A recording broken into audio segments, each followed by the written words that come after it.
moving into England to be put into one of those quarantine hotels. People from countries. Oh, okay. Okay. Alright, baik. InsyaAllah kita akan mulakan kelas pengajian kita sekarang. Bismillahirrahmanirrahim.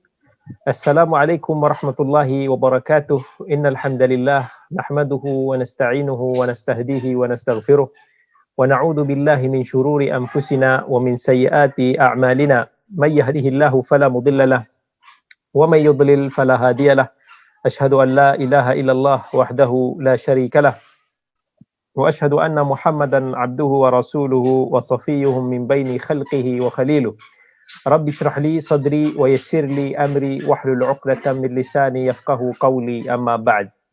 Baik, alhamdulillah hari ini kita akan sambung lagi kelas pengajian kisah-kisah para anbiya dan rasul, yang mana insya-Allah pada hari ini kita akan sambung lagi kisah nabi yang seterusnya. Bagi yang bertanya tentang kisah nabi apa hari ini, insya-Allah kisah Nabi hari ini iaitu kita akan bermula dengan kisah Nabi Ishaq, anak kepada Nabi Ibrahim, yang mana pada minggu yang lepas kita telah membicarakan tentang kisah Nabi Ibrahim dan anak sulungnya Nabi Ismail alaihi salam.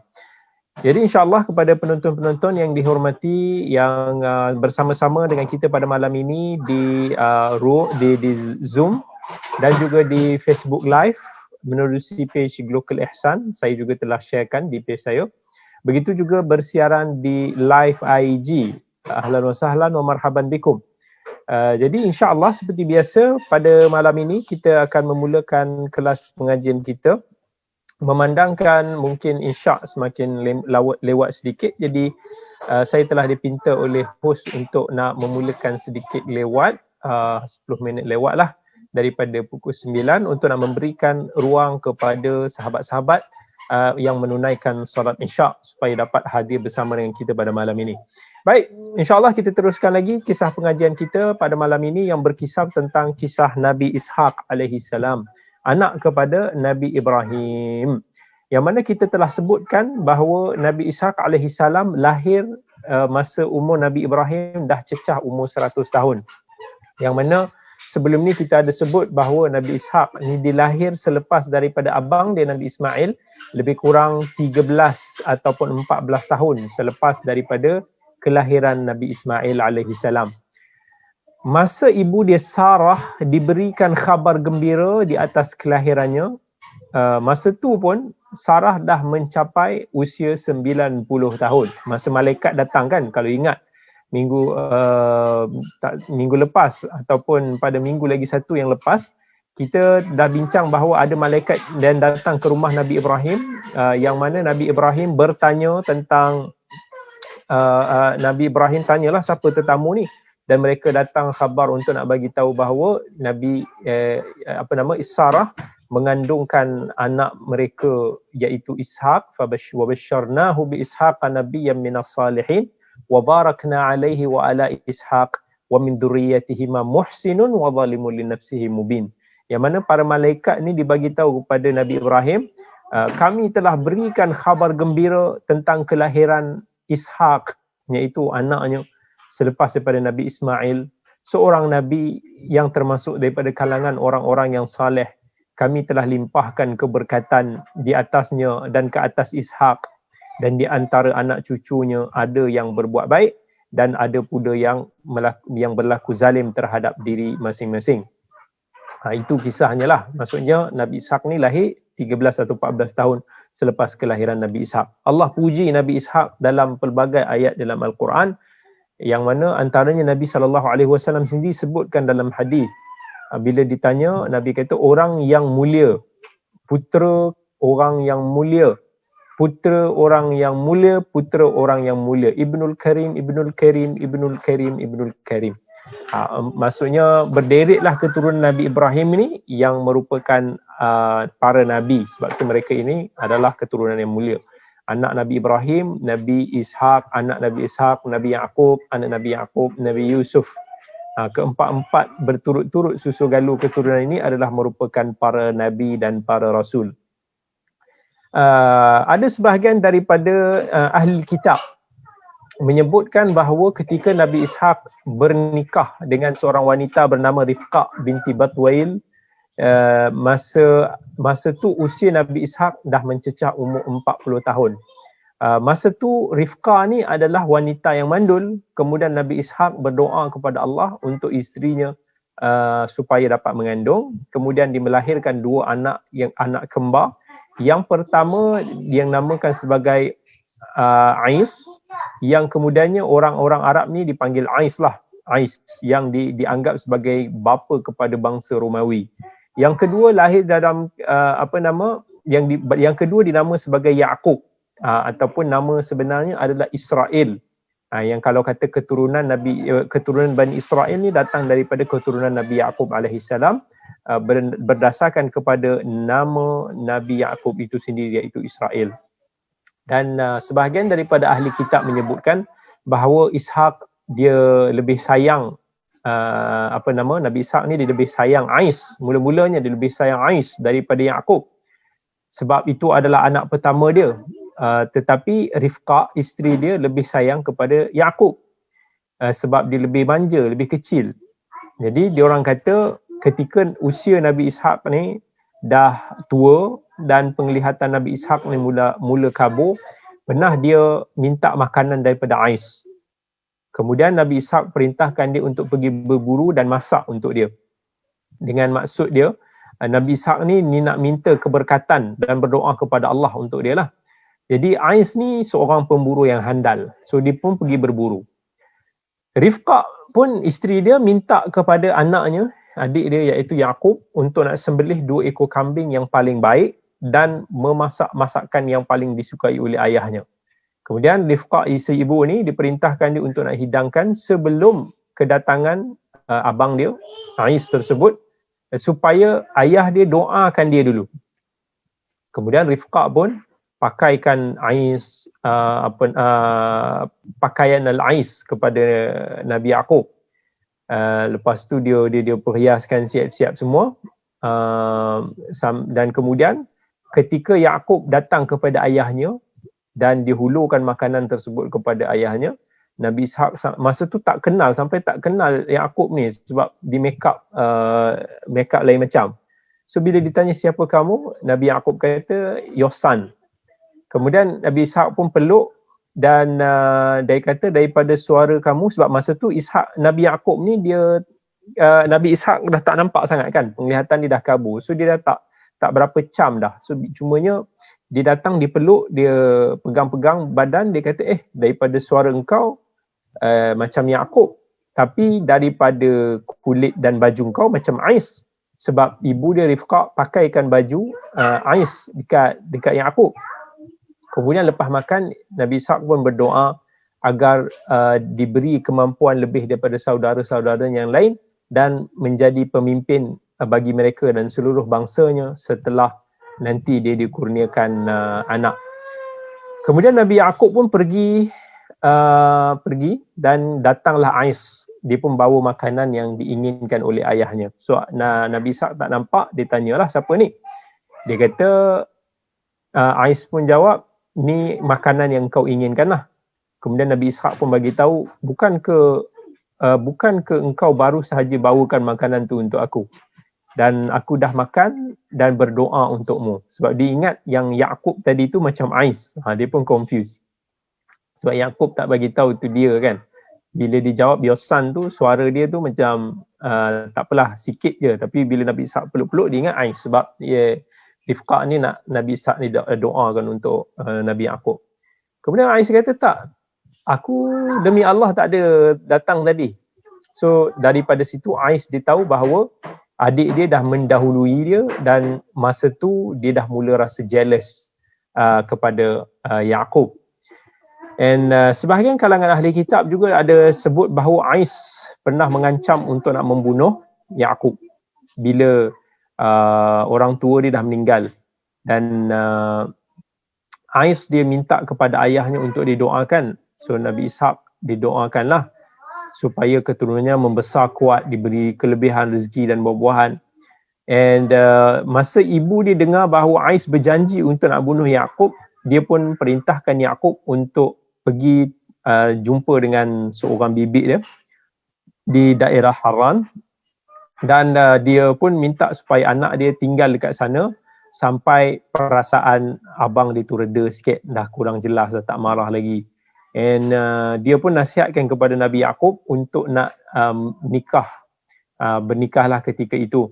Dan perempuan tersebut dikatakan bernama Laban, dan dia pun berkata kepada suaminya Ishaq agar Rifqah ni tadi perintahkan Yaqub untuk nak kahwin dan kemudian berdoa untuk dia.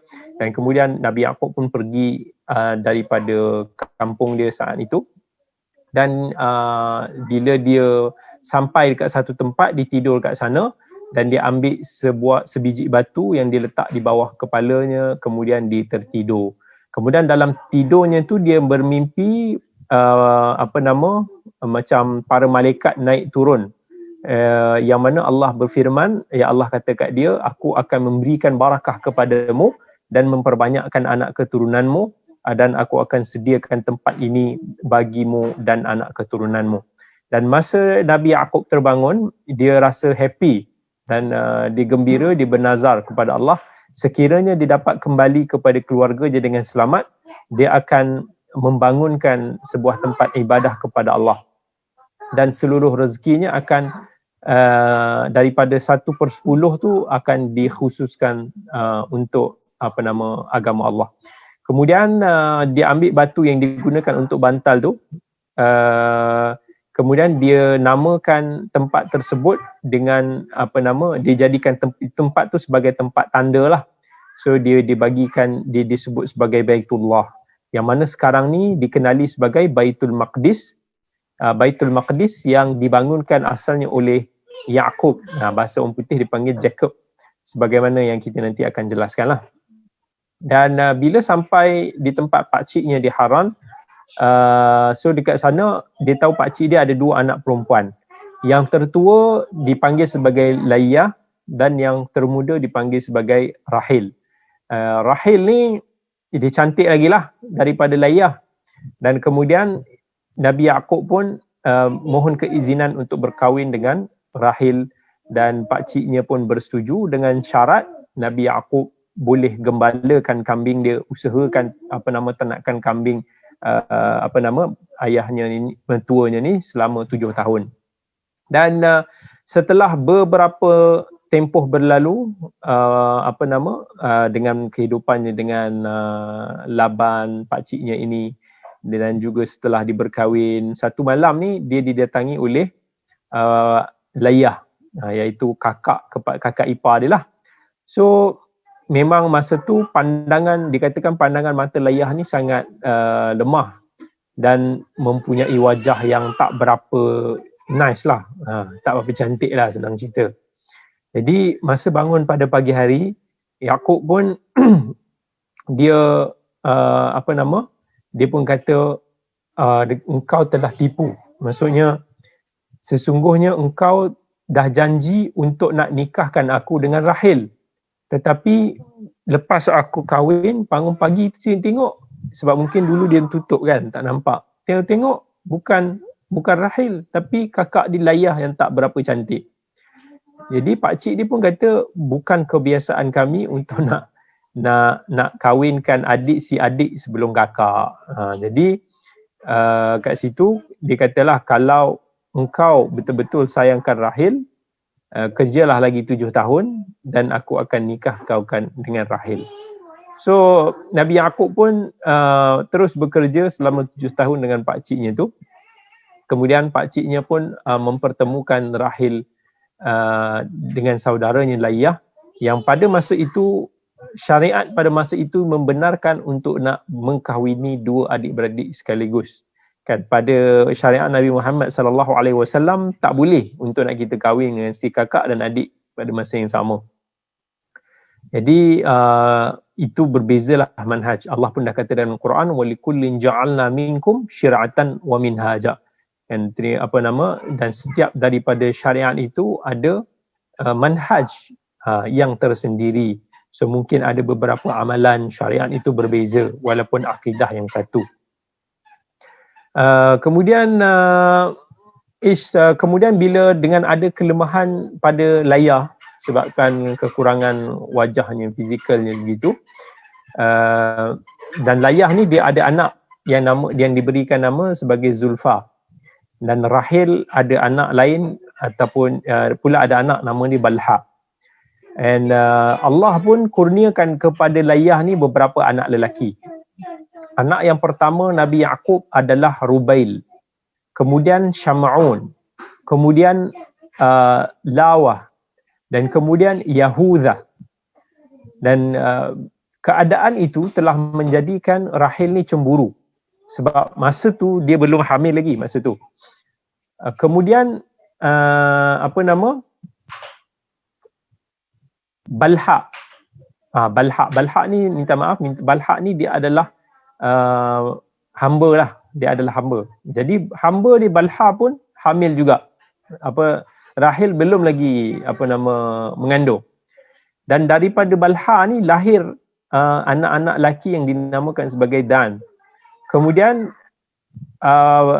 Balha tersebut pun melahirkan anak lelaki yang lain yang dinamakan sebagai Natfali. Kemudian Layah pun diserahkan hamba di Zulfa, atau anaknya Zulfa ini kepada Yaqub, dan hamba-hamba. Dan Zulfa ini dia pun lahirkan dua orang anak-anak lelaki iaitu Ja'ad dan Ashir. Lepas tu Layah pun hamil lagi dan lahirlah anak lelaki yang kelima yang dinamakan sebagai Yasakhir. Dan kemudian Layah pun hamil lagi dan lahirkan anak lelaki lain yang dinamakan sebagai Zabilun. Dan lepas tu Layah pun lahirkan anak perempuan yang dinamakan sebagai Dina. So hasil perkahwinan dengan Layah, Nabi Yaqub dikurniakan 7 orang anak. Dan Rahil ni masih lagi belum dikurniakan anak, dia pun rasa macam sedih, dia berdoa kepada Allah supaya dia pun dapat dikurniakan anak-anak lelaki daripada suaminya Nabi Yaqub. Maka Allah Ta'ala pun kabulkan doa Rahil, maka Rahil pun hamil dan Rahil pun melahirkan seorang anak-anak lelaki yang sangat-sangat handsome, yang tak ada sesiapa pun yang lebih indah rupanya daripada manusia ini, yang dikenali sebagai Yusuf, ataupun yang kita panggil sebagai Nabi Yusuf alaihissalam. Masa tu diorang ni tinggal lagi dekat Haran dan Yaqub masih lagi mengerjakan kambing-kambing atau mengembalakan kambing-kambing pakciknya Laban. Dan selepas tu dan lepas dia menikahi 2 puteri Laban, sampai dan dia terus menetap di Haran selama 20 tahun dekat Syam lah, masa tu dekat Baitul Maqdis. Dan selepas tu Nabi Yaqub pun minta kepada pakciknya Laban agar dia boleh balik berjumpa dengan keluarganya. Dan Laban pun kata, okey, aku pun dah diberi banyak macam-macam rezeki kerana-mu, maka ambillah harta aku sesuka hati engkau lah. Dan Nabi Yaqub pun kata, kalau macam tu bagikan kepada aku setiap anak kambing yang dilahirkan pada tahun ini yang berwarna belang-belang, dan setiap anak kambing yang berwarna hitam bercampur putih, dan juga anak kambing yang tak bertanduk dan berwarna putih. So pakcik dia kata okay fine, dia ada special request daripada Nabi Yaqub. Kemudian Nabi Yaqub pun dia ambil potongan dahan daripada pokok lauz yang masa tu masih basah berwarna putih dan dikupas kulit dia. Kemudian dia minum masa itulah. Dan kemudian Allah wahyukan kepada Nabi Yaqub supaya kembali ke negeri ayahnya Ishaq dan juga kaum dia. Dan dia berjanji untuk nak menyatukannya, dan Allah berjanji untuk nak satukan dia dengan ayahnya. Kemudian dibawa harta-harta dia dan dia pun pergi tinggalkan negeri mereka ataupun Laban, tempat pakciknya tu. Dan setelah bertemu dengan Yaqub, Laban pun dia macam adalah konflik dia lah dengan Nabi Yaqub masa tu. Kemudian Nabi Yaqub ni masa tu dia tak tahu sebab Rahil ni dia pergi ambil patung-patung milik Laban. So masa tu Nabi Yaqub dia tak tahu pun yang patung-patung tentang patung-patung pakciknya tu.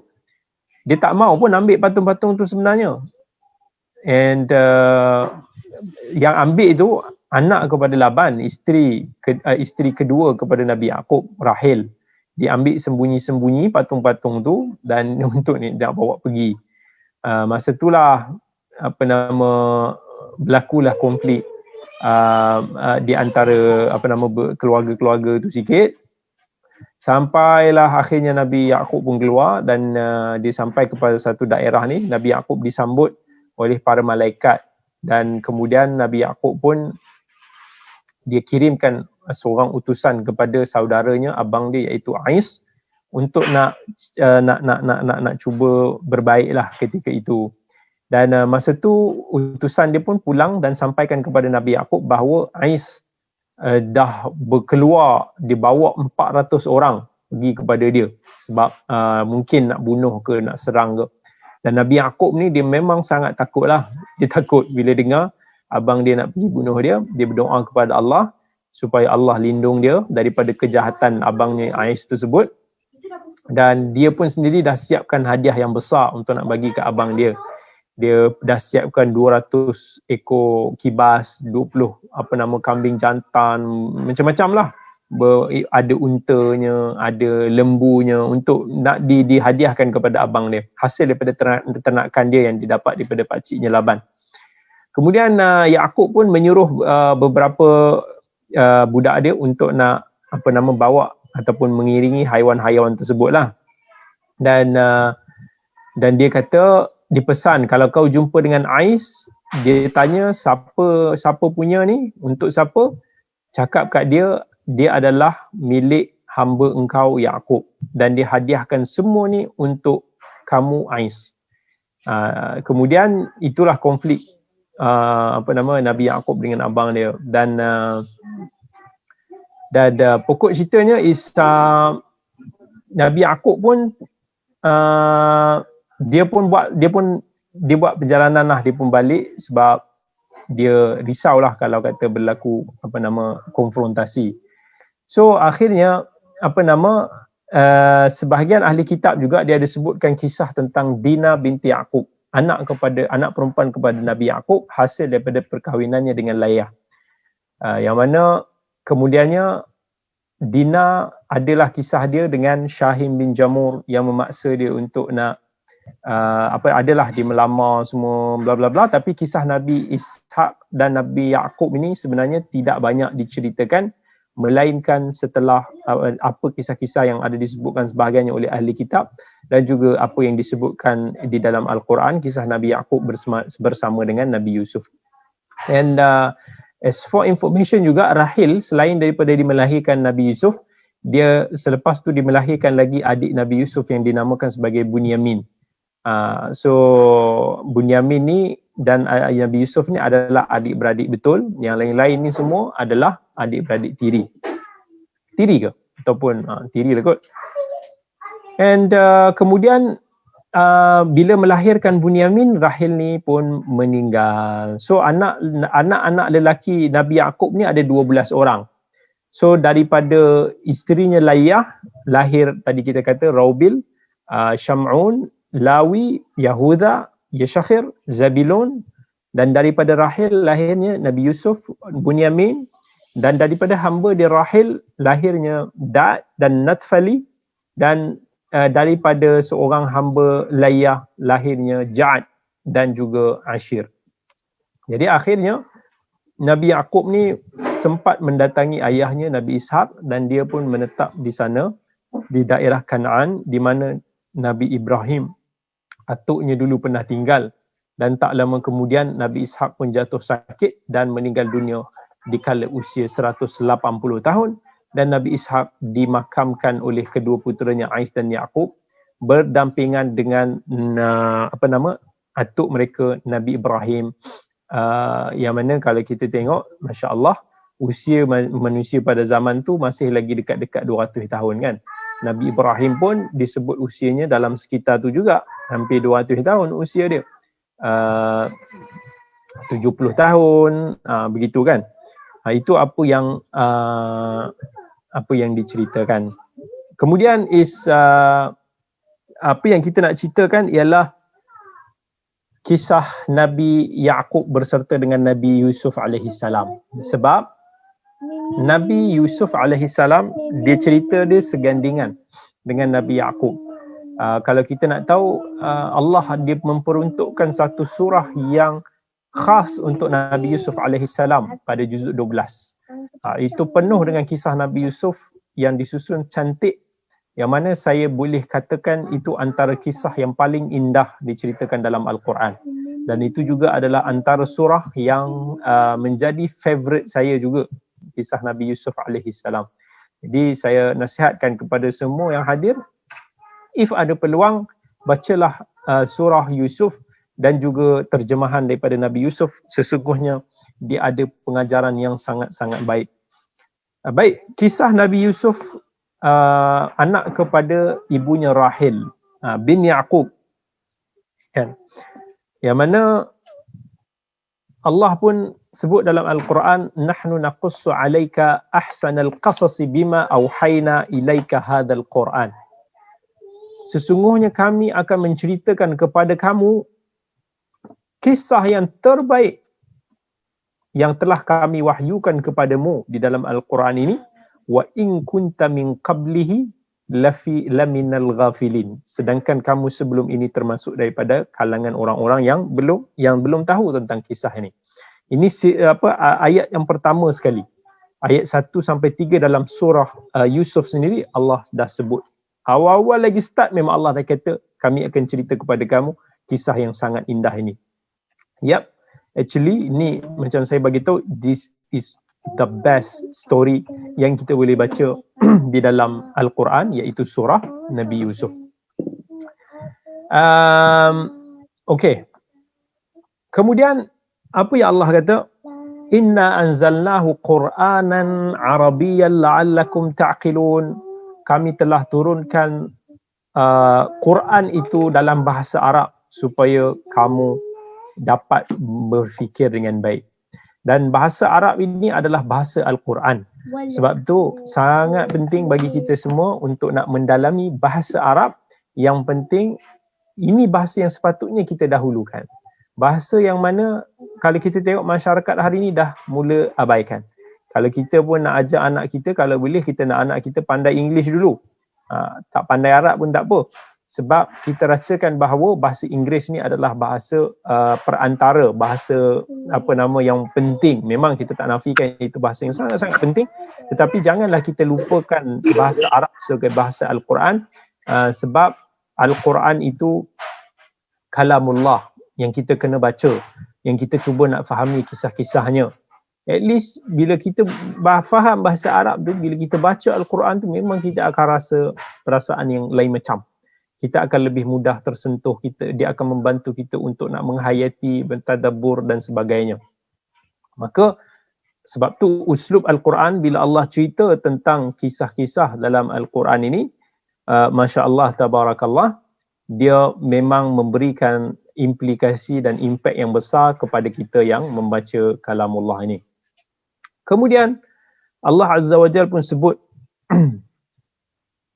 وَكَذَلِكَ أَوْحَيْنَا إِلَيْكَ رُوحًا مِّنْ أَمْرِنَا مَا كُنْتَ تَدْرِي مَا الْكِتَابُ وَلَا الْإِيمَانُ وَلَكِنْ جَعَلْنَاهُ نُورًا نَهْدِي مَنْ بِهِ مَنْ نَشَاءُ مِنْ عِبَادِنَا وَإِنَّكَ لَتَهْدِي إِلَى صِرَاطٍ مُسْتَقِيمٍ صِرَاطُ اللَّهِ الَّذِي لَهُ مَا فِي السَّمَاوَاتِ وَمَا فِي الْأَرْضِ أَلَا إِلَى اللَّهِ تَصِيرُ الْأُمُورُ. Allah kata, demikianlah kami wahyukan kepadamu wahyu Al-Quran dengan perintah kami. Sebelumnya kamu tidaklah mengetahui apakah kitab Al-Quran itu dan tidaklah pula mengetahui apakah iman itu. Tetapi kami telah menjadikan Al-Quran itu sebagai cahaya yang kami tunjuk. Dengan Quran itu siapa yang kami kehendaki di antara hamba-hamba kami, dan sesungguhnya kamu benar-benar memberi petunjuk kepada jalan yang lurus, jalan Allah yang menjadi kepunyaannya segala apa yang ada di langit dan apa yang ada di bumi, dan ingatlah bahawa Allah lah tempat kembalinya semua urusan. Baik, kemudian kita akan masuk kepada kisah Nabi Yusuf alaihi assalam. Okey. Kisah Nabi Yusuf alaihi salam. Di kalangan ahli tafsir ada menyebut ketika Nabi Yusuf masih kecil dan belum lagi mencapai usia baligh. Nabi Yusuf alaihi salam dia bermimpi. Dan dalam mimpi tersebut dia terlihat 11 bintang yang merupakan isyarat jumlah adik-beradik dia. Dan Nabi Yusuf ni termasuk Nabi Yusuf ada 12. Di mimpi melihat 11 bintang dan matahari serta bulan yang merupakan isyarat matahari dan bulan ni isyarat orang tua dia lah. Matahari tu ibarat ayah dia, bulan tu ibarat ibu dia. Dan kesemua, tak tahu macam mana rupanya, tapi kesemua bintang-bintang itu bersujud kepadanya sampai Nabi Yusuf itu pun berasa takut dan gemetar melihat mimpi itu. Dan bila Nabi Yusuf bangun, diceritakan mimpi itu kepada ayah dia, dan ayah dia iaitu Nabi Yaqub pun tahu bahawa satu hari nanti Nabi Yusuf akan mendapat kedudukan yang tinggi, satu mungkin jawatan, darjat yang tinggi dekat dunia dan di akhirat. Sebab tu orang tua dia iaitu Nabi Yaqub alaihissalam dalam mimpi itu sujud kepada Nabi Yusuf alaihissalam. Dan ayahnya perintahkan kepada Nabi Yusuf untuk nak rahsiakan mimpi itu dan tak ceritakan kepada saudara-saudara dia yang lain supaya mereka ini tidak dengki ataupun hasad. Macam mana yang berlaku kepada Nabi Yaqub sebelum ni kan. Akibat daripada hasad adik-beradik itu boleh menyebabkan berlakunya pertelingkahan yang tidak dipuji kesudahannya. So jangan buat main, gaduh adik-beradik ni bukan hal remeh-temeh. Bagi ibu bapa cuba untuk nak elakkan daripada perkara-perkara yang boleh membuatkan anak-anak berbalah, especially bagi parent-parent yang mungkin banyak harta yang akan mewariskan banyak timbunan harta dia kepada anak-anak dia. So rancanglah baik-baik, wasiatlah baik-baik, planlah baik-baik supaya kelak bila kita dah meninggal, anak-anak kita ni taklah bergaduh, berperang, bermasam muka sebab nak rebutkan harta kita. Dan kita dah melihat sebenarnya dalam macam-macam kejadian keluarga kita, kawan-kawan kita, orang di luar sana yang mana adik-beradik yang dulunya baik, kamcing, tetapi bila bab soal harta ni mereka akan bergaduh, bercerai-berai, tidak bertegur sapa berpuluh tahun lamanya. Kan sometimes kerana benda yang kecil, apatah lagi kerana harta yang banyak. So that's why jangan fikir sangatlah dalam bab-bab nak tinggalkan harta ni kepada anak-anak pinak kita. Melainkan dalam apa yang diridai oleh Allah Azza wa Jal. And plan elok-elok, insya-Allah, moga-moga Allah elakkan keluarga kita daripada terlibat dalam pertelingkahan yang memecah belahkan silaturahim. Baik. Kemudian apa kata Nabi Yaqub alaihi salam? Nabi Yaqub alaihi salam dia sebut dia minta kepada Nabi Yusuf ni supaya tidak menceritakan mimpi itu kepada sesiapa. So sebahagian daripada ahli kitab dia menceritakan bahawa Nabi Yusuf alaihissalam dia ada menceritakan mimpi itu kepada ayah dia dan saudara-saudara dia. Tapi pendapat ini salah. Nabi Yusuf ni disampaikan kepada ayah dia sahaja. Bila Allah berfirman, wa kadzalika yajtabika rabbuka, maksudnya demikianlah Tuhanmu yang telah memilih kamu menjadi nabi. Iaitu macam mana yang kau telah mimpi dalam mimpi agung tersebut. Maksudnya Allah telah plan untuk Nabi Yusuf ini satu perancangan yang baik dan dia perlu rahsiakan. Yajtabika rabbuka, Tuhanmu telah memilih kamu. Maksudnya Allah telah memilih kamu sebagai seorang rasul, sebagai seorang nabi. Wa yu'allimuka min ta'wilil ahadith, dan telah mengajarkan kepadamu untuk mentadbir mimpi-mimpi, iaitu Allah berikan kefahaman kepada Nabi Yusuf untuk nak faham tentang maksud-maksud daripada pelbagai mimpi. Wa yutimmu ni'matahu 'alaik, dan disempurnakan nikmatnya kepada kamu, iaitu dengan menurunkan wahyu kepada Nabi Yusuf. Wa 'ala ali Yaqub, dan kepada keluarga Nabi Yaqub. Kemudian Allah kata kama atammaha 'ala abawaika min qablu Ibrahim wa Ishaq. Macam mana Allah telah kurniakan nikmat wahyu itu kepada dua orang ayah kamu, iaitu ayah kamu Ishaq dan juga atuk kamu Nabi Ibrahim alaihi assalam. So itu nikmat yang Allah, macam mana Allah berikan kepada ayah dan atuk dia, Allah berikan kepada Nabi Yusuf alaihi assalam. Ayah dia Nabi Yaqub. Inna rabbaka hakimun alim, sesungguhnya Tuhanmu maha mengetahui lagi maha bijaksana.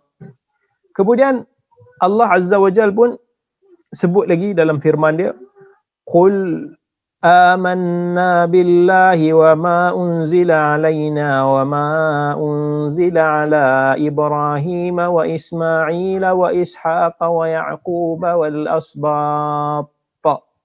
Katakanlah bahawa kamu beriman dengan apa yang telah diturunkan kepada Nabi Ibrahim, kepada Nabi Ismail, kepada Nabi Ishaq, kepada Nabi Yaqub.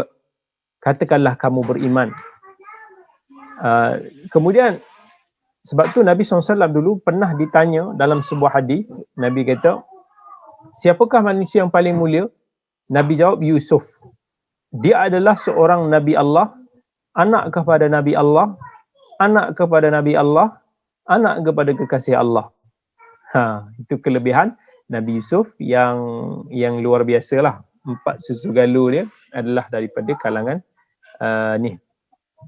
Dan kemudian Allah Azza wa Jal sebut lagi dalam surah Yusuf, Allah kata, laqad kana fi Yusuf wa ikhwatihi ayatun lis-sa'ilin idh qalu la Yusuf wa akhuhu ahabbu ila abina minna wa nahnu usbah inna abana la fi dhalalin mubin.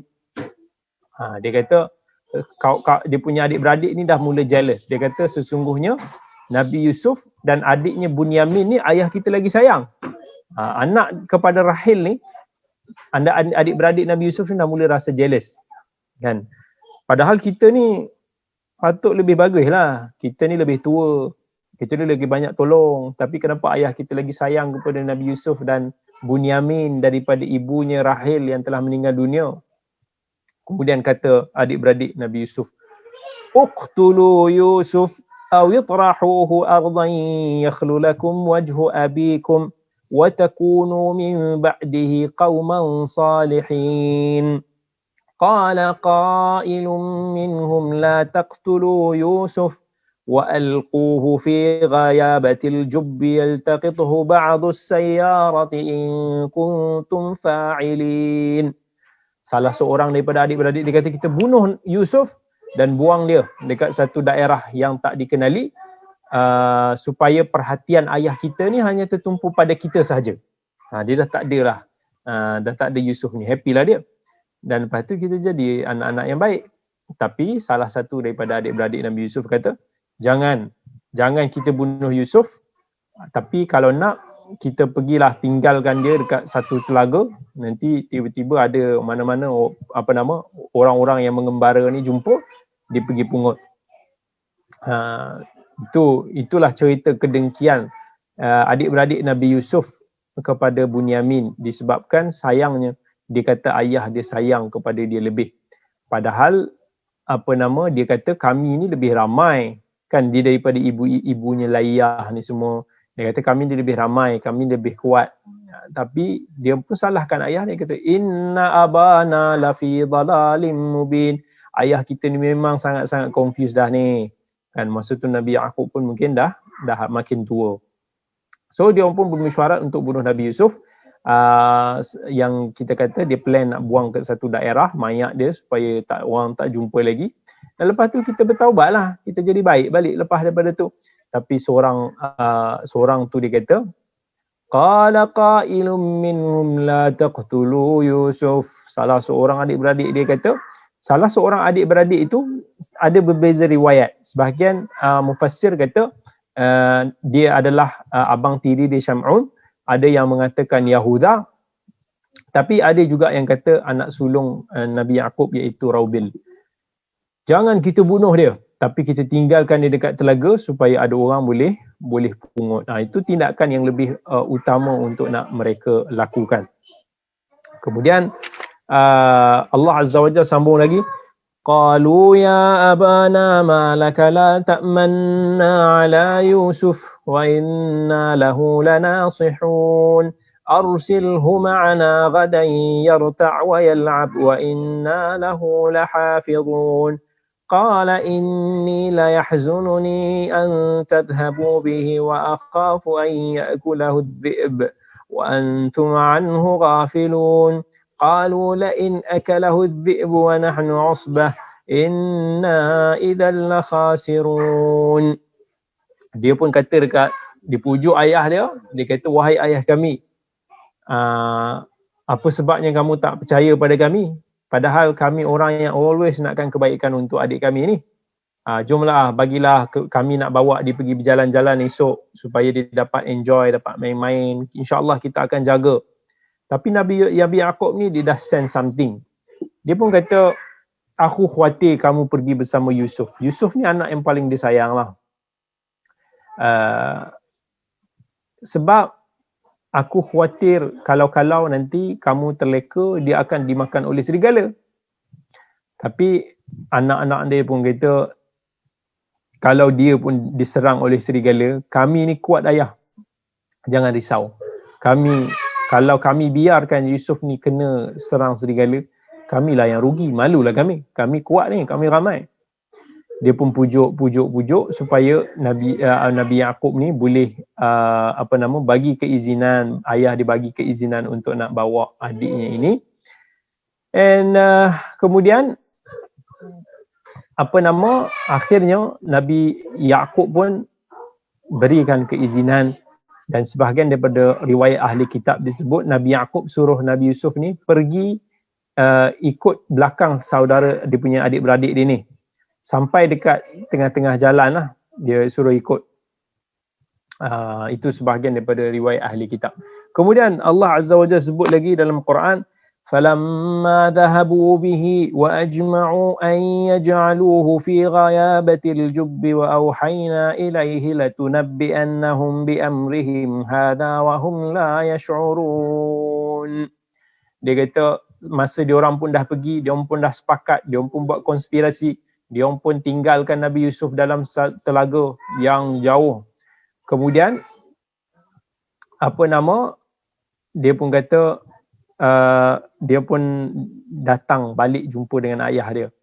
Waja'u abahum 'asha'an yabkun. Dia pun datang, dia kata dia orang datang jumpa ayahnya pada dah waktu malam lah, ataupun petang, menangis, pura-pura menangis. Kemudian kata mereka, qalu ya abana inna dhahabna nastabiq wa tarakna Yusuf 'inda mata'ina fa akalahu adh-dhi'b wa ma anta bimu'minin lana walau kunna sadiqin. Nangis. Dia kata, wahai ayah kami, sesungguhnya kami tengah berlumba-lumba, tengah main-main, dan kami tinggalkan Nabi Yusuf ni dekat barang-barang kami. Tiba-tiba kami balik tu dia dah kena makan dengan serigala, dan mesti ayah tak percaya kan dengan apa yang kami cakap. Waja'u ala qamisihi bidamin kadhib qala bal sawwalat lakum anfusakum amra fasabrun jamil wallahul musta'anu ala ma tasifun. Dia pun datang dibawa satu baju yang dia orang dah letak, dia dah lumurkan dengan darah yang palsu. Kemudian Nabi Yaqub pun kata, sebenarnya dirimu sendirilah yang memandang baik perbuatan yang buruk itu, dan kesabaran yang baik itulah, kesabaran itu hanya Allah lah sahaja tempat aku nak memohon pertolongan. Dia kira kata Nabi Yaqub sedih, menangis, minta kepada Allah Azza wa Jal. And tapi yang bagusnya is kalau kita tengok dalam kisah bila dia bawa darah ni kan, baju yang berlumuran darah.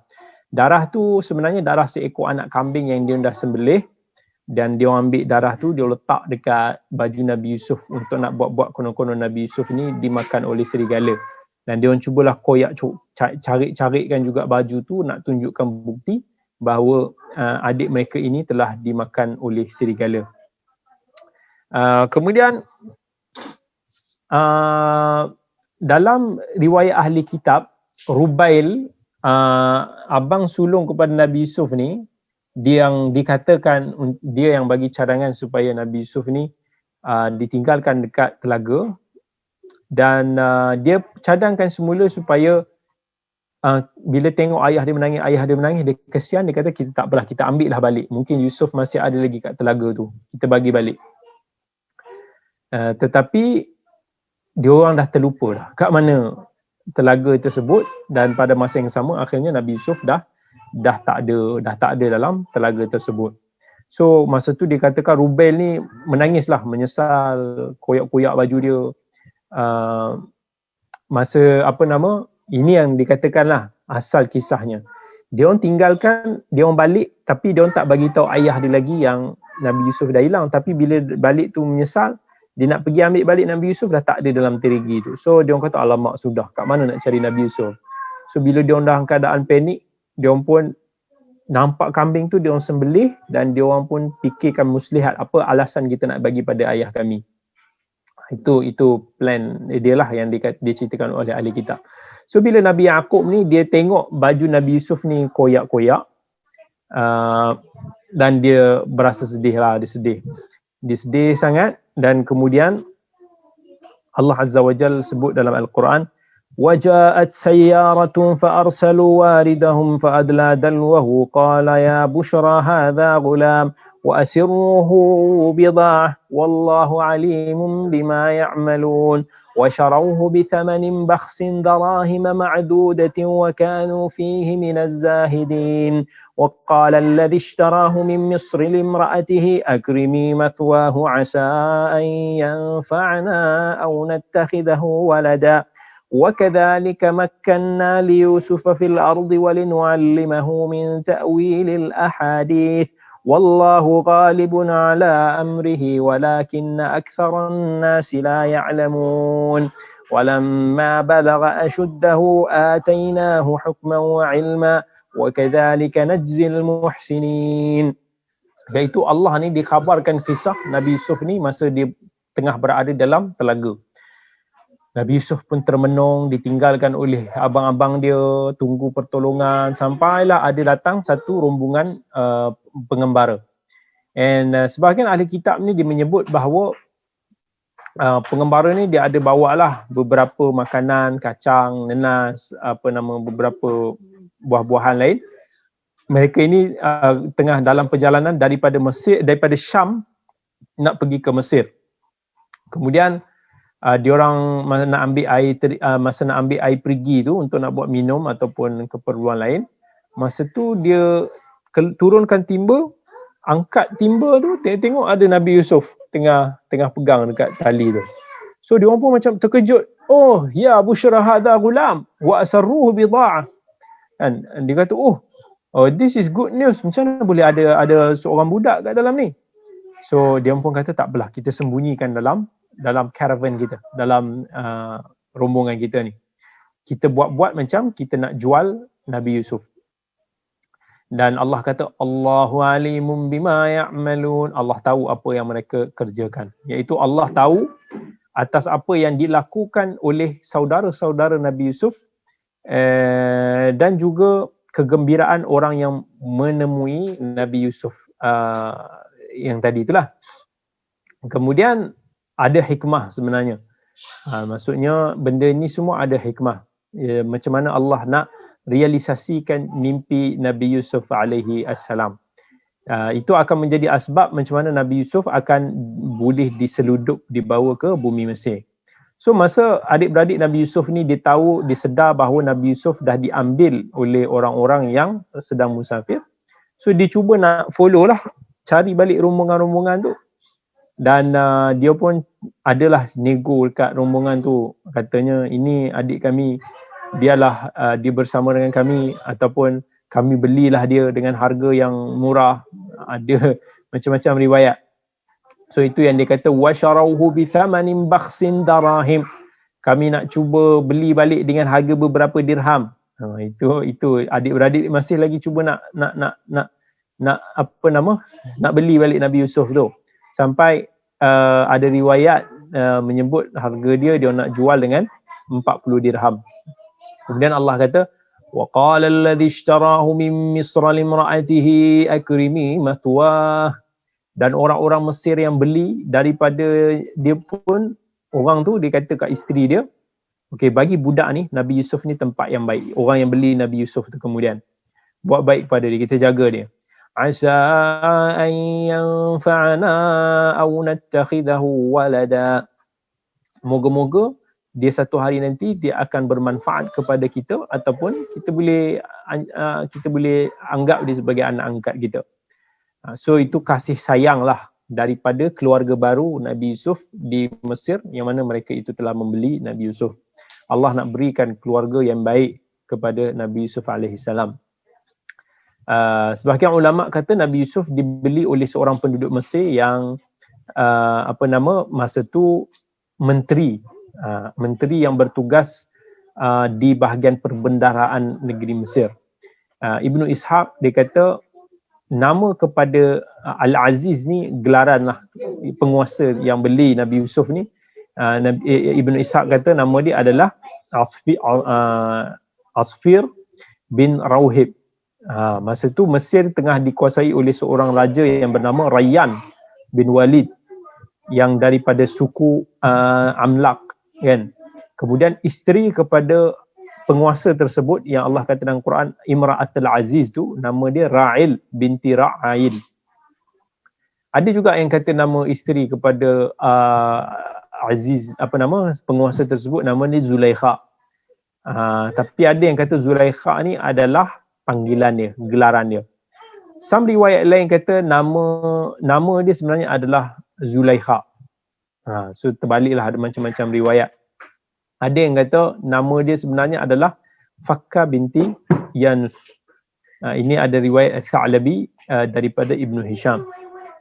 Anyway, dalam Quran hanya disebut sebagai Imra'atul Aziz, isteri kepada Al-Aziz, iaitu penguasa ataupun menteri tersebut. And kemudian dia pun maksudnya diberikan layanan yang baiklah oleh keluarga dia. Dan kemudian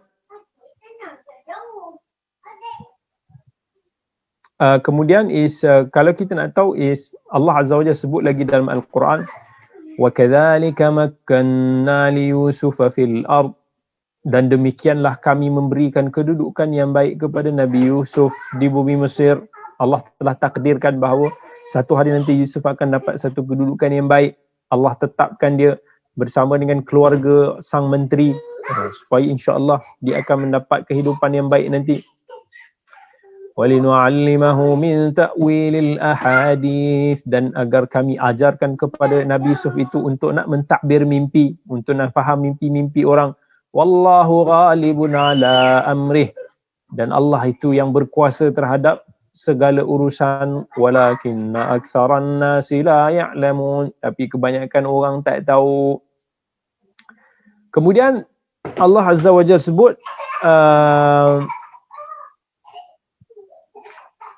walamma balagha ashuddahu atainahu hukman wa ilman wa kadzalika najzil muhsinin.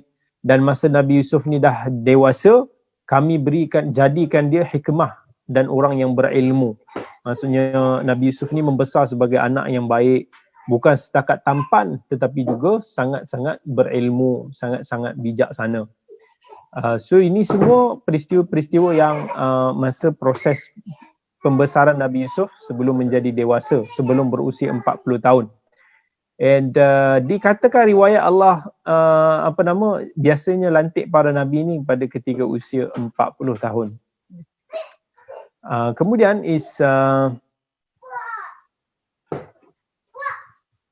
Allah Azza wa Jalla sebut lagi di dalam Al-Quran,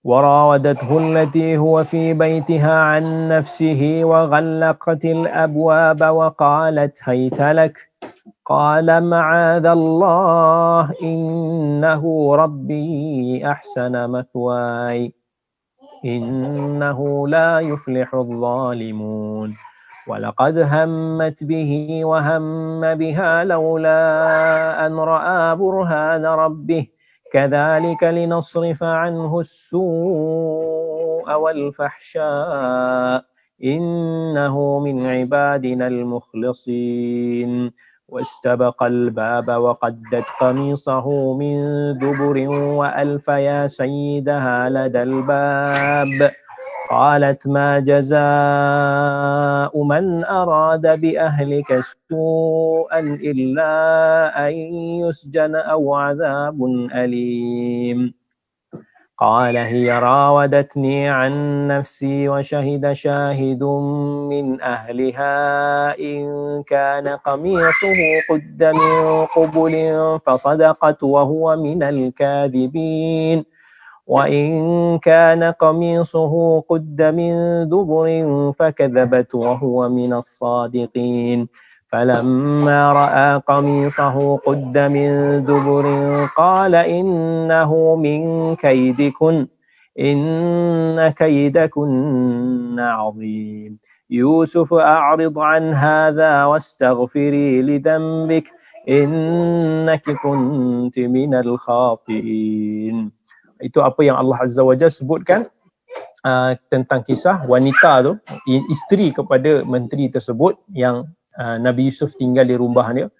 Bila Nabi Yusuf ni dah makin dewasa, makin handsome, dia pun macam tak dapat nak tahan, dia pun goda Nabi Yusuf. Sampai satu tahap dia pun lock Nabi Yusuf ni kan. Biasanya benda ni jadi pada lelaki buat perempuan. Tetapi yang ni si perempuan pergi lock lelaki tu. Itu kejadian aneh, betapa dahsyat Nabi Yusuf ni lah. Nabi Yusuf pun panik, dia kata aku berlindung kepada Allah kan. Sesungguhnya tuan telah memperlakukan aku dengan baik. So aku tak naklah ada apa-apa hal. And kemudian perempuan tu pun dia dah berniat lah nak buat benda yang tak elok dengan Nabi Yusuf. Tapi Nabi Yusuf ni tak mau terlibat dalam perkara tersebut. So masa Nabi Yusuf nak melarikan diri, dia pergi rentak baju Nabi Yusuf daripada belakang sampai koyak. Dan tiba-tiba Nabi Yusuf keluar, tengok suami ataupun keluarga angkat dia, ayah angkat dia tu ada dekat pintu. Dan sampai bila macam tu si isteri dia pun panik lah. So dia try to tukar cerita, dia kata apa ni, dia buat disalahkan Nabi Yusuf. Kononnya Nabi Yusuf nak cuba nak rogol dia. So Nabi Yusuf kata tak ada apa, dia yang goda aku. Aku dah cuba tundukkan pandangan aku elakkan, aku tak mau. Kemudian diorang pun kata tak apa, kita check. Kalau baju tu koyak di depan, maksudnya memang Nabi Yusuf bersalah lah. So kalau kata baju tu koyak di belakang, maksudnya perempuan tu yang bersalah. Perempuan tu yang nak cuba goda Nabi Yusuf. So bila suami ataupun ayah angkat Nabi Yusuf ni, suami kepada yang dikatakan Zulaikha itu melihat baju Nabi Yusuf koyak di belakang, dia pun kata ni tipu ni. Dia kata ni tipu ni. Dan dia pun katalah dekat isteri dia, kamu ni dah buat dosa, kamu dah buat salah. Dan Allah sebutkan bahawa isteri kepada menteri ni dia goda Nabi Yusuf. Sebab Nabi Yusuf ni kan teramatlah cantik kan. Bayangkan godaan iman yang perlu dijaga oleh Nabi Yusuf. Sebab lelaki ni whatever it is, dia paling lemah sekali dengan wanita. Dan, dengan apa-apa lain dia boleh tahan, tetapi dengan wanita cantik memang susah lah untuk seorang lelaki tu nak tahan. Sebab tu Allah Azza wa Jal pun sebut dalam Nabi SAW sebut dalam sebuah hadis 7 golongan yang akan dinaungi oleh Allah Azza wa Jal, iaitu seorang lelaki yang mana sampai dia dah bersendian dengan wanita, yang wanita tu dah boleh ajak dia nak melakukan perbuatan yang terkutuk, tetapi lelaki tersebut dia kata inni akhafullah, aku takut kepada Allah. Itu betapa hebatlah godaan tu. Dan Nabi Yusuf telah digoda dengan godaan tersebut dan dia dah berjaya. Itu apa yang berlakulah kepada Nabi Yusuf alaihissalam dan kepada isteri kepada penguasa tersebut. And bila isteri kepada menteri tersebut, dia rasa macam orang salahkan dia kan. Apa sal pula kamu nak sayang kepada, kamu boleh tergoda nak goda isteri anak angkat kamu ni sendiri. So kat situlah dia cuba untuk nak test. Dia nak test Nabi Yusuf alaihissalam. So dia orang kata kalau tak percaya pergi lah. Sebab bila orang nak buat cerita macam tu, dia kata tak apa. Kalau macam tu, kumpulkan wanita-wanita ni. Okay, ada orang tanya tadi, adakah betul nama Imra'atul Aziz tu nama dia Zulaikha? Kita tak kata yes, kita tak kata no. Sebab itu hanya riwayat Israiliyat, riwayat daripada ahli kitab. Dan even tadi kita dah sebutkan ada nama-nama lain kan. Ada yang kata nama dia Fakka, ada yang kata nama dia Zulaikha, ada yang kata Zulaikha tu gelaran. Anyway, tak ada implikasi dalam perkara tersebut. So kita tak kata yes, kita tak kata no. Kita katakan wallahu alam, itu apa yang diriwayatkan oleh ahli kitab.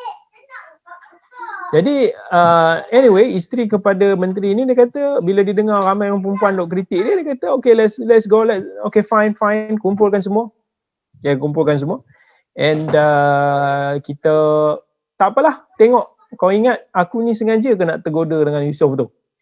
So dia pun kumpul, kemudian dia suruh Nabi Yusuf keluar jalan, dan bila dia kata macam model pula kan, tiba-tiba nak kena bercatwalk depan orang perempuan kat situ. Biasa kalau terbaliknya zaman sekarang ni perempuan yang duk berjalan, tengah tu lelaki yang duk keliling. So bila dia orang tengok Nabi Yusuf ni, dia punya tergoda ni, sampai Allah kata dalam Quran, Allah cerita, dia kata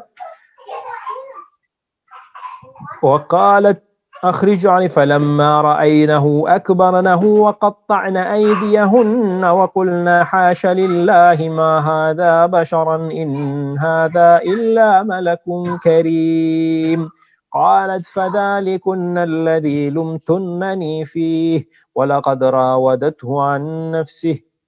Maksudnya isteri kepada menteri ni kata, kau dah tengok dah, bila dia nampak je Nabi Yusuf ni, dia orang bagi masa tu pisau, masa tu potong buah sekali.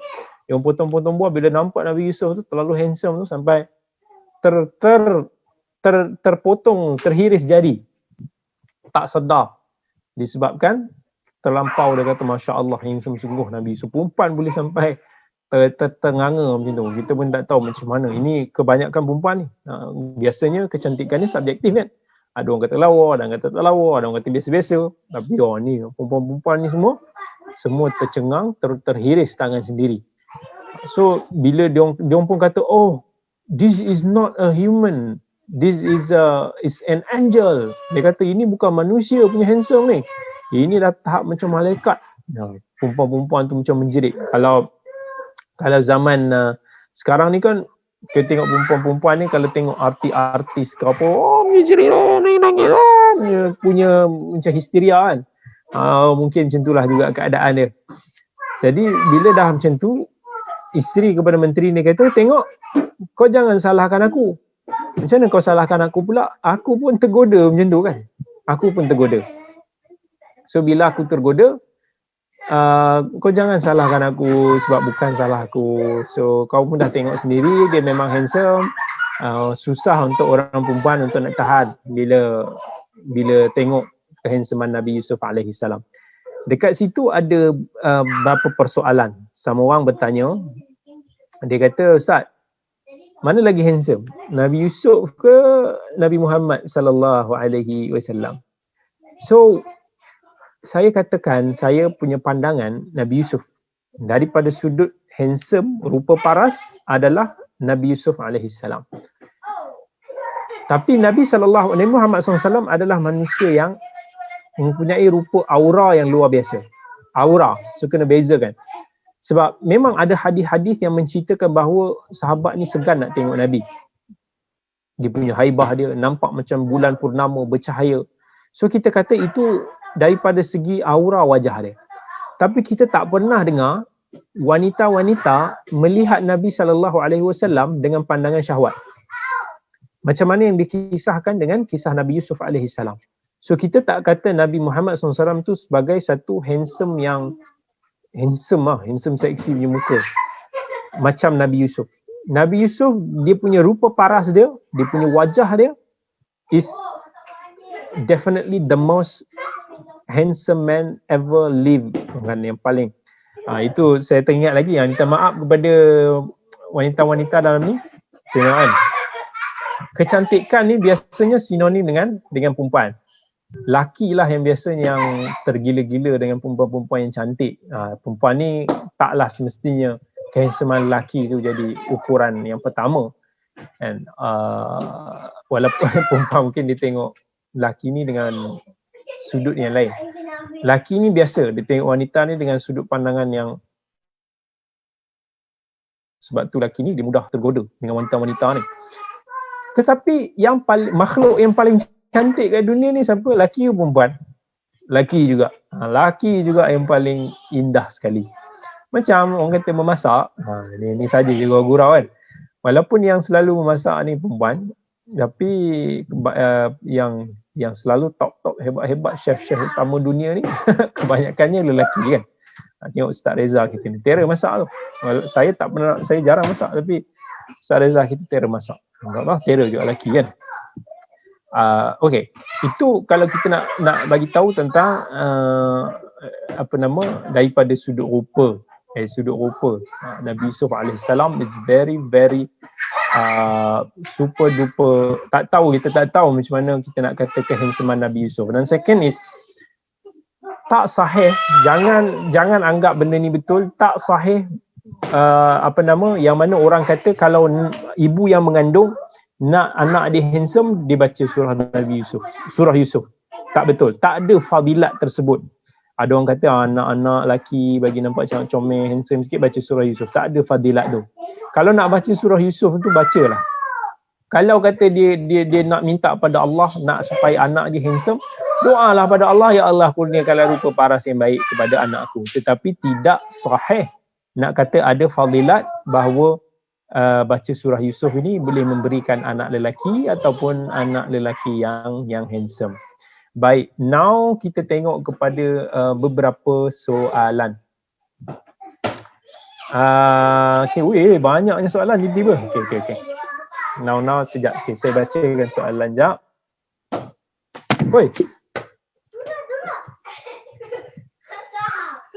Okay, ada satu soalan bertanya, Assalamualaikum Ustaz, ada dua pihak. Okay, satu yang menyinggung dan satu lagi yang tersinggung. Yang menyinggung hendak berbaik dan bersedekah pada yang tersinggung. Tetapi bila diketahui asal sedekah tu dari yang menyinggung, maka yang tersinggung tak mau terima. Oleh itu yang menyinggung menggunakan pihak ketiga untuk menyampaikan sedekah. Hanya apabila pihak yang ketiga mengatakan ianya sedekah dari dia, barulah pihak yang tersinggung boleh terima. Apakah status sedekah tersebut? Apakah pahalanya ke pihak menyinggung ataupun pihak ketiga? Sebab pihak menyinggung betul-betul nak sedekah sampai ke pihak yang tersinggung, tetapi pihak tersinggung tidak rela menerima jika ia pernah daripada pihak yang pernah menyinggungnya. Bunyi singgung, menyinggung, tersinggung tu banyak kan? Okey, saya faham. Okey. Pertama sekali is bila bertelingkah. Ada macam situasi ni. Ada yang mungkin menjadi asbab yang menyinggung. Mesti ada yang tersinggung. Berbalah. Kemudian pihak yang buat salah ni, mungkin yang menyinggung ni, dia nak minta maaf, dia nak berbaik-baik semula. Dan ini sebenarnya adalah perbuatan yang terpuji, yang Allah Azza wa Jal, yang Nabi SAW sebut dalam hadis riwayat Muslim. La yahillu li muslimin an yahjura akhahu fawqa thalath yaltaqiyani fayaridu hadha wa yaridu hadha wa khairuhum alladhi yabda'u bis salam.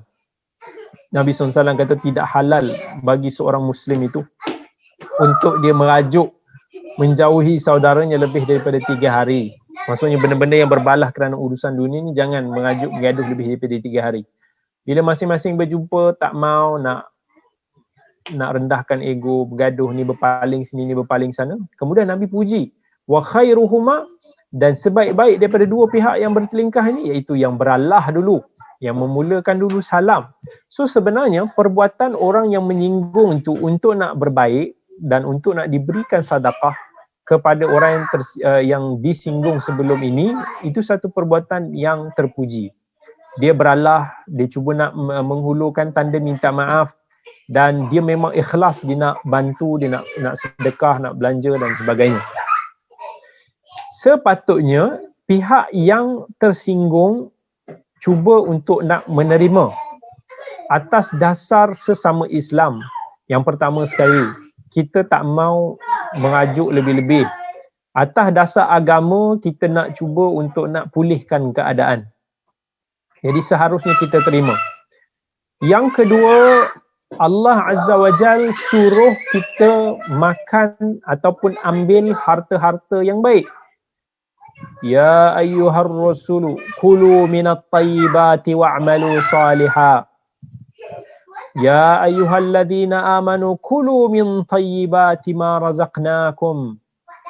Allah perintahkan kepada Rasul, Allah perintahkan kepada orang yang beriman supaya ambil makan harta-harta yang baik. Daripada situ ulama istinbat bahawa kalaulah ada benda yang sampai kepada kita itu benda-benda yang tayyib, yang baik, suci, bersih, maka kita kena terima. Apatah lagi Nabi SAW, dia akan terima hadiah tu, walaupun hadiah tu benda yang kecil sekalipun, Nabi SAW akan terima hadiah. Nabi tak terima zakat, tetapi Nabi terima hadiah. Sahabat-sahabat banyak bagi hadiah pada Nabi SAW untuk nak menggembirakan Nabi SAW. So yang sepatutnya begitu. Kalau satu pihak nak berbaik, satu pihak lagi seharusnya memberikan ruang tersebut untuk silaturahim ataupun ukhuwah itu dapat bertaut kembali. Tetapi macam mana kalau dia tak mau juga? Tapi yang pihak yang menyinggung, yang nak bagi sedekah ni, dia nak juga tetap dia nak cuba cari pahala, dia nak juga sampaikan. So dia gunakan pihak ketiga. Sebab kalau orang tu tahu ini hadiah daripada dia, sedekah daripada dia, dia tak nak terima. So dia bagi kepada pihak ketiga supaya sampaikan tanpa pengetahuan si fulan. Maka Allah akan mengganjari niat ikhlas daripada orang yang bersedekah itu, kan, walaupun melalui jalan siapa pun. Sebab tidak penting masa kita bersedekah ni untuk orang tu tahu siapa yang berikan sedekah. Tak penting untuk bila kita nak bersedekah, kita nak bagi tahu orang bahawa itu daripada kita. Kerana apa yang penting adalah pertama sekali niat kita untuk bersedekah, yang keduanya kita mengeluarkan sedekah itu untuk nak diberikan kepada orang. Sama ada orang tahu, orang tak tahu, Allah akan berikan ganjaran first kali atas niat kita, yang kedua atas tindakan kita yang telah mengeluarkan sedekah tersebut. Lalulah pihak ketiga, lalulah pihak keempat, Allah akan mengganjari niat kita yang ikhlas tersebut. Itu Allah Azza wa Jalla sebut dalam hadis Nabi SAW sebut, man tasaddaqa bi'adli tamrah, yang mana min tibi kasbihi, sesiapa yang bersedekah walaupun dengan sekecil nilai kurma itu daripada sumber hartanya yang baik, wa innallaha la yaqbalu illa tayyiban, dan sesungguhnya Allah tidak menerima melainkan apa yang baik sahaja. Maka kemudian Allah akan ganjari dia, akan kembangkan dia sampailah satu hari nanti bila dekat akhirat, kerana satu sedekah yang kecil itu Allah akan bagi tengok dia akan menemui sedekah dia tu punya ganjaran dah jadi sebesar gunung. Itu baru sebesar buah kurma. Bayangkan kalau sedekah dia tu lagi banyak. So Allah terima sedekah kita apa yang daripada niat yang baik, daripada harta yang baik, daripada sumber yang baik. Allah akan terima insya-Allah, sama ada orang tak tahu ataupun orang tak tahu. Barakallahu fiik. Kemudian ada yang tanya rintitan daripada soalan ni di IG, mana ustaz yang lebih afdal? Kurang 3 hari ataupun lebih? Waktu perang pernah dipulaukan lebih daripada 3 hari. Okey. Soalan yang baik. Maksimum bagi urusan dunia, kalau kita gaduh kerana benda-benda dunia. Contohnya tiba-tiba orang tu merajukkan kita sebab kita terlupa nak jemput dia datang kenduri. Ini urusan dunia. Kalau nak merajuk 3 hari je. Kecuali urusan agama. Urusan agama yang ada maslahat-maslahat tertentu daripada sudut agama, misalnya kita nak suruh dia tinggalkan maksiat. Maka kita nak tekankan dia supaya tinggalkan maksiat, maka kita merajuk sikit macam mana kisah tiga sahabat Nabi SAW, Malik yang Ka'b bin Malik, yang mana dia telah melarikan diri, dia tak ikut peperangan Rasulullah ketika perang Tabuk. Maka Rasulullah dan sahabat-sahabat dia boikot dengan arahan Allah, telah boikot dia selama 50 hari. Sampainya turun ayat yang menerima taubat Ka'b bin Malik yang betul-betul dia dah bertaubat. So maksudnya ada perkara yang kalau perlu untuk lebih daripada 3 hari yang membabitkan urusan agama sahaja. Itu pun kalau ada maslahat. Tetapi kalau tak ada maslahat, kalau kita boikot dia, kita menjauhi dia, itu membuatkan dia lebih melampau, dia akan membuatkan dia lebih jadi lebih teruk. Jangan kita boikot dia. Dan saya nasihatkan di zaman ini kita kena usahakan pendekatan mendekati, bukan menjauhi. Sebab bila kita menjauhi, definitely orang tu akan lari daripada kita. Tetapi bila kita mendekati, insya-Allah orang tu akan lebih senang dengan kita, insya-Allah. So itu macam mana nak himpunkan antara itu. Kemudian ada yang bertanya tentang bilakah Nabi Yaqub ini dilantik sebagai Nabi. Tidak disebutkan riwayat Nabi Yaqub dilantik menjadi Nabi. Tetapi Ibnu Kathir dia ada sebut kebiasaannya para Nabi dilantik pada ketika usia 40 tahun. Iaitu usia 40 tahun ni dah disebut sebagai usia kematangan, kemuncak kematangan bagi seorang lelaki. Dalam Al-Quran pun sebut walamma balagha ashuddahu hatta idza balagha ashuddahu wa balagha 40 sanah, bila mana seseorang itu telah mencapai usia dewasa dan telah mencecah usia 40 tahun. Sebab 40 tahun ni adalah usia yang mana manusia ini biasanya dah mencapai kestabilan hidup. Dia dah ada kematangan yang lebih baik. Dia daripada sudut pengurusan anger dia, daripada sudut emosi dia itu lebih baik, pengalaman-pengalaman dia ada, itu adalah usia kematangan akal yang terbaik bagi lelaki. Tetapi dalam hadis riwayat Ahmad menceritakan bahawa usia penduduk syurga adalah 33 tahun. So kita boleh ambil hikmah di situ, syurga punya ahli adalah kemuncak bagi tahap kesihatan seseorang itu. Usia 30 tahun ni adalah kemuncak seseorang itu daripada sudut rupa parasnya ke, daripada sudut kesihatan dia kan. Even dalam sukan pun after 33 years ni biasanya potential atlet itu akan semakin merosot. Itu daripada sudut kesihatan. Tapi dari sudut kematangan lelaki lah, tapi bukanlah secara overall, tapi boleh kata benda tu sinonim. Okey. Okey, Doktor, macam mana zaman Nabi dulu boleh tahu kalau wanita itu mandul? Adakah melalui wahyu ataupun ada cara lain? Okey, baik. Saya tak berapa expert dalam bab perubatan ni. Tetapi mungkin maksudnya bila dia kata mandul ni, bila dah berkahwin tu lamalah tak dikurniakan anak. Tapi macam biasa, dalam kepercayaan masyarakat ni, bila kata dalam perkahwinan tu tidak menghasilkan anak, biasanya orang akan kata si isteri yang mandul kan.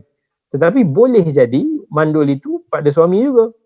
Tetapi benda ni dah jadi satu kepercayaan yang lebih sinonim bahawa isteri yang kebiasaannya mandul. Okey, kalau nak tanya kaedah is sebenarnya something yang amazing. Zaman dulu dia ada kaedah-kaedah untuk nak mengenal pasti sesuatu yang kita zaman ni pun tak tahu macam mana benda tu dilakukan. Misal kata is pada zaman Nabi, dia orang kadang-kadang berselisih. Zaman jahiliah dulu kan kadang berzina itu ini, tak tahu anak juga. Jadi macam mana dia orang nak, sama orang diklaim ni anak dia, dia ni pula kata ni anak aku, ni anak aku. So nak tahu si anak ni anak kepada si fulan ni ataupun anak kepada si fulan ni. Maka zaman dulu dia ada satu kaedah, dia tengok tapak kaki, dia suruh pijak dekat pasir, berjalan dekat pasir. Lelaki yang klaim sebagai ayah dia, katakan ada 2 orang klaim sebagai ayah dia pun berjalan juga, dan dia akan tengok tapak kaki tu dan dia tahu ini tapak kaki ni belong kepada si dini ataupun si dini. Itu satu qiyafah, tak salah nama dia, dipanggil sebagai qiyafah. So dia daripada situ dia boleh tahu. Dan itu sendiri pernah digunakan oleh Nabi SAW ketika mana ada perselisihan antara kalangan sahabat yang mengaku ni anak ni kata ni anak ni.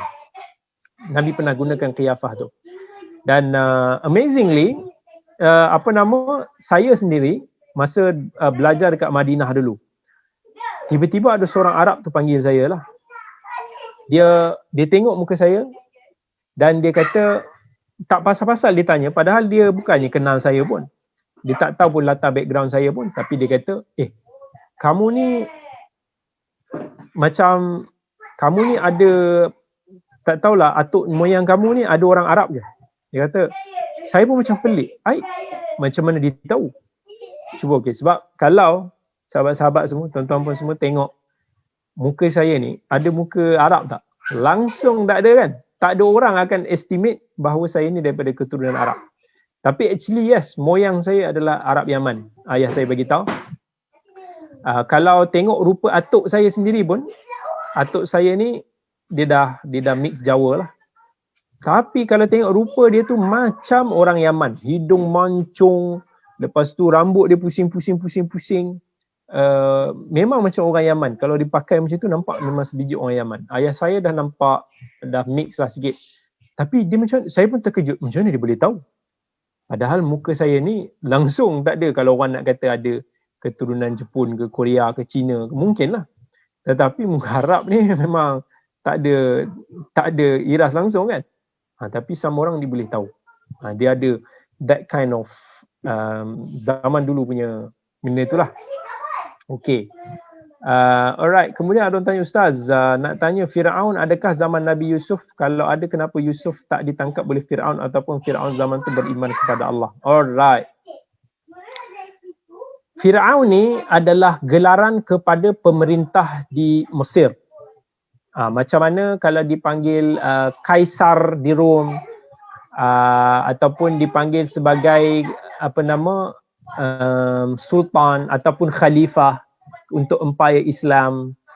Kalau di negara kita ni macam yang di-Pertuan Agong. Tetapi dia tidak bermaksud Fir'aun tu ada satu je. So dia silih berganti. Nama pemerintah dia macam yang di-Pertuan Agong. Yang Pertuan Agong bertukar-tukar.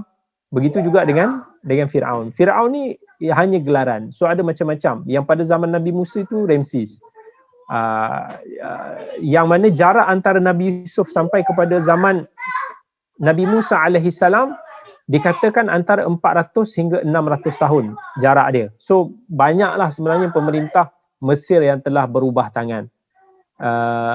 Dan itu akan berbeza karakter dia. Pada zaman Nabi Musa, dia punya Fir'aun dia tu over sikit. Sebab dia mimpi actually ada orang cuba nak tarik dia punya throne dia. Sebab tu diperintahkan untuk nak bunuh semua anak-anak lelaki Bani Israel. Dia sebenarnya bukan nak perangi Islam ataupun ajaran tu sangat, tetapi kerana dia nak pertahankan takhta dia. Dia nak cuba mengatakan bahawa dialah yang paling berkuasa. So itu kita kata hasil daripada keangkuhan. Kalau kita ada sifat keangkuhan, kita akan bersikap untuk nak menolak kebenaran. Ustaz, apakah cara yang terbaik untuk nak memupuk kasih sayang antara adik-beradik? Masya Allah. Ini mesti soalan daripada seorang ibu yang mana ibu ni keinginan dia nak tengok anak-anak dia semua berbaik-baik. Keinginan dia nak tengok si abang jaga adik, si adik pun jaga abang, kakak semua. Maksudnya anak-anak dia semua berbaik. Jadi kita tak boleh nak letakkan pengharapan yang tinggi, tetapi kita boleh usahakan daripada kecil didik mereka dengan kasih sayang. Jangan didik mereka dengan sepak penerajang ataupun dengan maki hamun yang membuatkan mereka ini akan tiru sikap ibu dan ayah, jadi kasar, jadi suka bergaduh, jadi suka sepak terajang, dan mereka tidak value keluarga mereka. Tetapi ajar mereka dengan kasih sayang. Yang mana kasih sayang yang kita nak sampai kepada anak ni, biar dia ni menjadi seorang yang penyayang, yang lovely. Yang kedua, terapkan dengan ilmu agama. Percayalah, dalam banyak keadaan, ilmu kita yang akan membina ketakwaan dan keimanan kita. Dan daripada itulah yang sometimes kita boleh cuba untuk nak memikirkan apa yang terbaik daripada sudut agama. Apa yang agama kita mahu. Mengajar kita tentang pahala itu, pahala ini yang membuatkan kita cuba nak mengharapkan apa yang ada di sisi Allah dengan berbuat baik kepada adik-beradik kita. Ajar kepada mereka hadis-hadis Nabi SAW. Didik mereka untuk nak bekerjasama. Jangan didik mereka dengan materialistik. Treat anak-anak itu dengan adil. Anak-anak dia akan jadi hasad dengki bila dia merasakan bahawa ayah atau ibu dia pilih kasih. Macam mana yang berlaku pada adik-beradik kepada Nabi Yusuf. Bila dia rasa bahawa mak ayah dia macam sayang ni lebih, dia akan mula rasa macam tu. Sedangkan mungkin mak ayah dia tak pun macam tu. Nabi Yaqub mungkin dia tak ada pun pilih kasih macam tu. Cuma mungkin Nabi Yusuf ni adik. Ibu dia telah meninggal ketika melahirkan Bunyamin. So Nabi Yaqub ni dia manja sikit dengan Nabi Yusuf, dengan Rahil, dengan Bunyamin, sebab ibu dia Rahil dah meninggal. Nak berikan kasih sayang, nak gantikan kasih sayang ibu dia. Bukan sebab dia pilih kasih disayang Nabi Yusuf lebih daripada anak-anak yang lain. Saya sendiri pun masa kecil kan selalu duk rasa macam kenapa mak sayang adik lebih, kenapa ayah sayang adik lebih kan, kenapa saya kena pergi hantar asrama, adik-adik tak kena pergi hantar asrama, kenapa dia orang boleh makan sedap-sedap, saya susah nak makan sedap sebab jauh. Sedih, menangis dulu masa duk asrama, duk salahkan macam tu lah, duk blame. Kenapa? Sebab apa mak ayah aku tak sayang aku ke dia hantar aku, dia buang aku jauh-jauh ni kan. Aku duk kena makan ikan goreng hari-hari, duk kena makan kicap hari-hari. Sampai sekarang saya letak makan ikan goreng. Sebab dah serik sangat dulu hari-hari duk makan ikan goreng. Bubur kacang, roti kaya, yang itu yang hari-hari dulu saya makan. Tak lalu nak makan. Adik saya gemuk-gemuk, dia duduk kat rumah. Rasa macam tu. Tapi sebenarnya tak. Mak ayah kita tak ada pilih kasih macam tu. Tak seperti apa yang anak-anak sangkakan. Tapi anak-anak sering salah faham mak ayah dia. So sebab tu yang pertama sekali kena berlaku baik. Dalam hadis Nabi SAW, Nu'man bin Bashir, dia pernah cakap dekat Rasulullah bahawa dia nak bagi harta ni pada anak dia yang tertentu, yang lain tak dapat. Nabi SAW bagi tahu, ittaqillah, kata bertakwa pada Allah, berlaku adil. Adakah kamu nak anak-anak kamu nanti bila dah besar buat kamu begitu? Maksudnya tak sayang kamu, tak berlaku adil pada kamu, nescaya kamu tak mau. So berlaku adil dengan anak-anak. So dengan itu insya-Allah barulah kasih sayang tu akan ada. Yang kemudian dia adalah elakkan anak-anak ni jadi materialistik.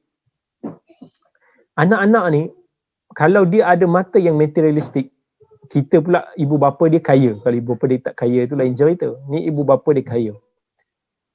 Bila ada peluang, bila mak ayah dia meninggal, tinggalkan harta free untuk mereka dapat, percayalah, masa tu mereka akan kelabu. Kelabu mata. Sebelum tu mungkin tak ada apa-apa, tak ada rasa apa-apa, tiba-tiba durian runtuh. Masa tu daripada sedih kematian mak ayah dia tu jadi happy. Wah, aku dah dapat berapa juta ni, aku boleh dapat kereta Porsche ni, aku boleh dapat kereta ni, dah macam-macam lah. Aku nak. Kenapa ni lebih? Sometimes beza sikit pun kita boleh tengok manusia akan berkira kerana pergaduhan harta pusaka. So jangan didik anak-anak ni dengan budaya materialistik yang akan membuatkan nanti kita akan menyesal ataupun anak-anak kita akan menyesal. Okay, so cuba sedaya upaya didik mereka dengan agama, kasih sayang tu penting.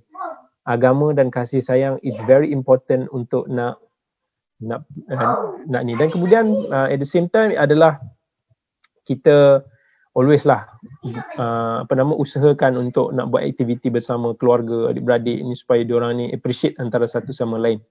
Sebab sekarang ni dah tak ada dah istilah orang kata kalau kau susah adik-beradik engkau yang tolong. Sekarang ni tak macam tu dah. Kita tengok susah tu kadang-kadang disebabkan adik-beradik lagi ada lah. So hidupkan balik kekeluargaan yang diberi oleh Islam ni lah. Okay. Ada beberapa soalan lagi yang saya rasa mungkin kita jawab pada siri yang akan datang. Kumpulkan soalan-soalan ini dan minta tanya balik pada siri yang akan datang sebab sebahagian daripada jawapan ni agak panjang sikit untuk nak dijawab kali ni. Jadi insya-Allah saya ingat sekadar itu sahaja dulu perkongsian pada hari ini dan kita akan sambung lagi pada minggu yang akan datang. Aqulu qawli hadza wa astaghfirullahal azim li wa lakum. Wassalamualaikum warahmatullahi wabarakatuh.